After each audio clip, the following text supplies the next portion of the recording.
Hola, en este vídeo vamos a ver cómo se puede usar la estadística para estudiar si hay o no hay diferencias entre grupos de datos.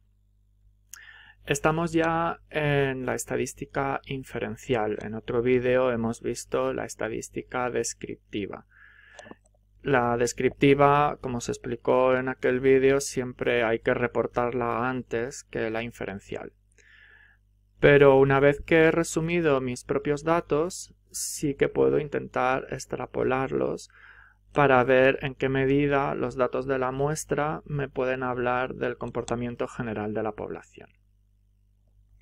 En estadística inferencial, algunos de los tipos de test más habituales tienen que ver con correlación entre grupos de datos o con diferencias entre grupos de datos. Y esto es en lo que nos vamos a centrar en este vídeo, cómo estudiar las diferencias. A su vez, dentro de los tipos de test de diferencias, vamos a hablar en este caso de tres de ellos. El error estándar, que abreviamos como SE, el test T de student, que se abrevia con una T minúscula, o la ANOVA, que se abrevia con una F mayúscula.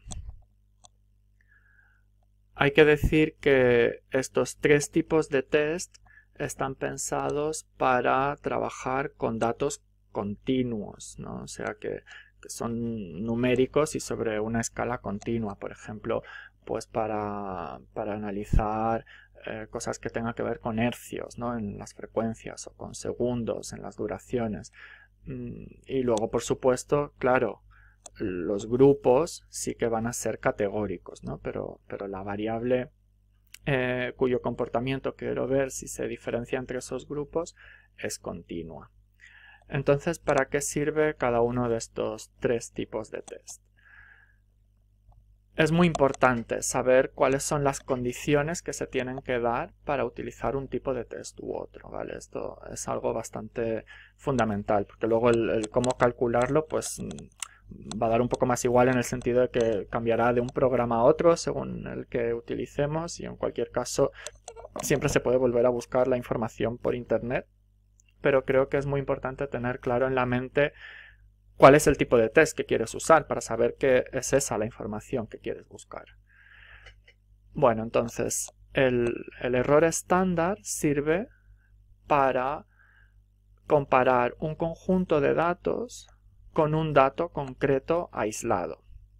¿Vale? Por ejemplo, imaginad que en clase yo tengo una serie de alumnos españoles y hemos hecho unas medidas sobre los valores de los formantes de sus vocales, ¿no? Entonces tengo pues los datos para pues los formantes, y a partir de esta muestra de alumnos españoles yo puedo extraer pues una media, una desviación estándar, etc.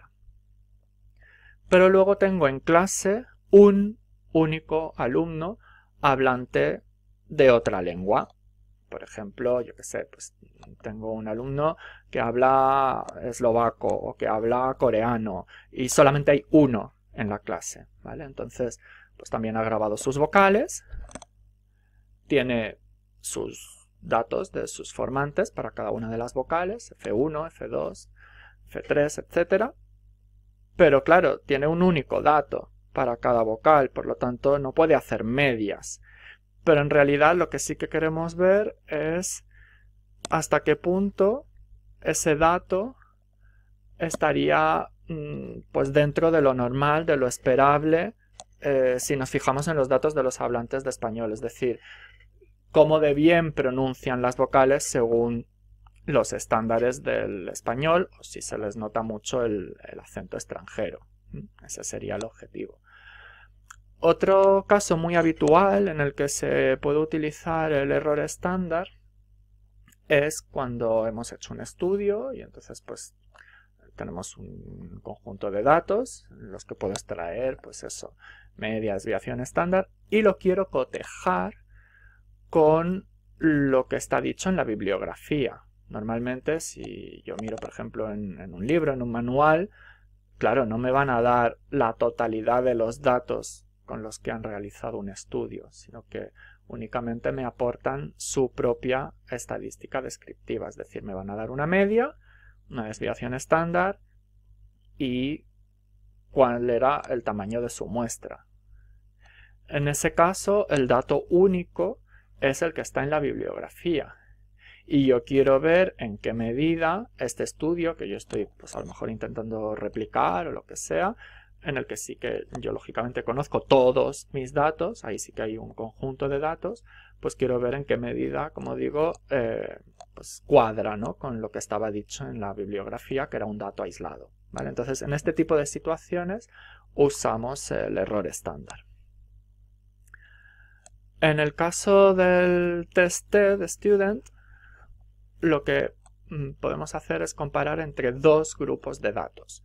Por ejemplo, yo tengo en clase alumnos que son hombres y alumnas que son mujeres, y entonces pues he calculado la F0, o sea, la frecuencia fundamental, ¿no?, que me da el tono de voz para todas estas personas, y quiero ver hasta qué punto realmente hay diferencias significativas entre el tono de voz de los hombres y el de las mujeres.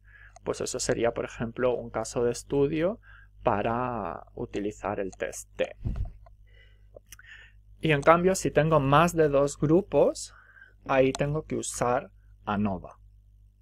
Por ejemplo, si quiero comparar los valores de los formantes de F1, F2, me da igual, entre las 5 vocales del español, ¿vale? Pues tengo 5 grupos, ¿vale? Tengo la A, E, I, O, U. Entonces, en este caso, usamos ANOVA.